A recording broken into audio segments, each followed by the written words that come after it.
ভাবছেন ঘরে বসেই বানানো যাবে রেস্টুরেন্ট স্টাইল লেয়ার্ড প্যানকেক? আজ আমি এমন একটি প্যানকেক রেসিপি দেখাবো যেটা একবার বানালে আপনার পরিবার বারবার চাইবে।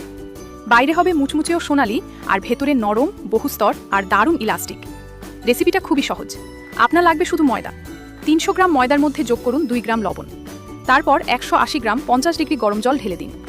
শুকনো ময়দা না থাকা পর্যন্ত ভালো করে নাড়ুন। এখন ময়দাটাকে মসৃণ করে মেখে নিন। লম্বা স্ট্রিপ বানিয়ে সমান 5 ভাগে ভাগ করুন। প্রতিটা ভাগকে গোল বল বানিয়ে আবার চ্যাপ্টা করুন।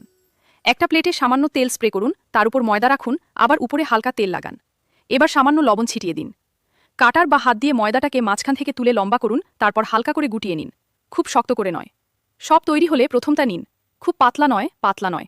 ভিডিওতে যেমন দেখছেন তেমন পুরুত্ব রাখুন। প্যানে সামান্য তেল দিন, মাঝারি আঁচে ময়দা দিন, ঢাকনা দিয়ে এক পাশ রান্না করুন, তারপর উল্টে আবার ঢাকনা দিন। 2 পাশ সোনালি হলে বুঝবেন তৈরি। পুরো প্রক্রিয়ায় লাগবে মাত্র 6 মিনিট। গরম থাকা অবস্থায় চারদিকে টান দিলে দেখবেন একদম সুন্দর সুন্দর লেয়ার বের হচ্ছে। এইভাবেই তৈরি হবে পারফেক্ট লেয়ার্ড প্যানকেক।